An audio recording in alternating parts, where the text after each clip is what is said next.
वालेकुम बच्चों। आज हम एक नई कहानी पढ़ेंगे और हमारी कहानी का नाम है ईमानदारी का सिला। तो कहानी शुरू करते हैं। किसी जमाने में एक बादशाह था। उसे तरह तरह के परिंदे और जानवर पालने का शौक था। वो साल में एक मर्तबा जानवर और परिंदे पकड़ने खुद भी जंगल जाता था। उसके पास कई तरह के जानवर और परिंदे थे। एक मर्तबा बादशाह जंगल गया। उसने कई एक शाम के तोते और दूसरे परिंदे पकड़े। बादशाह की निगाह एक हिरन पर पड़ी। उसने फंदा डालने की रस्सी हाथ में ली और घोड़ा दौड़ा दिया। हिरन भागता भागता झाड़ू में गुम हो गया। बादशाह के हाथ नहीं लगा। वो नाउमीद होकर लौटने लगा, लेकिन रास्ता भूल गया। हिरन के पीछे पीछे वो बादशाह अपने साथियों से न जाने कितनी दूर आ गया था। उसके चारों तरफ पेड़ ही पेड़ थे। उसने सोचा, यहाँ जंगल में रुकना ठीक नहीं है। किसी एक से मत आगे बढ़ूं, शायद रास्ता मिल जाए और शाही महल पहुंच जाऊं या अपने साथियों से जा मिलूं। ये सोचकर बादशाह एक से मत चल पड़ा। बादशाह को चलते चलते बहुत देर हो गई, मगर कोई रास्ता अब तक नहीं मिला था। सूरज भी गरूब हो रहा था। सूरज डूबने से पहले बादशाह को एक पगडंडी मिल गई। वो घोड़ा मोड़कर पगडंडी पर तेजी से चलने लगा। कुछ दूरी पर उसे उजाला नजर आया। बादशाह इसी तरफ बढ़ता गया।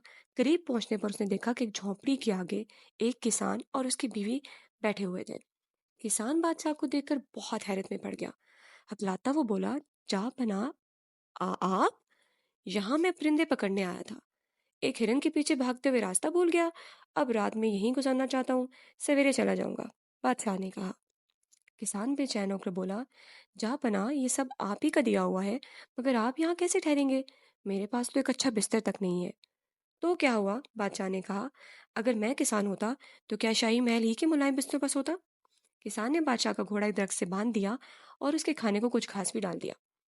बादशाह के आगे तापते हुए किसान ने पूछा, तुम्हारा नाम क्या है? मेरा नाम इमानत है। जापना, अच्छा, कुछ खाने का सामान तो ले आओ, भूख लग रही है।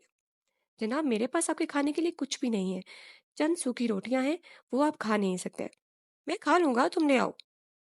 किसान हैरत ज़दा सा सुबह की बनी हुई रोटियां ले आया। बादशाह ने रोटी खाकर पानी पिया और खुदा का शुक्र अदा किया। थकावट की वजह से उसे जल्दी नींद भी आ गई। सुबह जाने की तैयारी करता हुआ बादशाह से बोला, अमानत, तुम कभी महल की तरफ आओ तो मुझसे जरूर मिलना।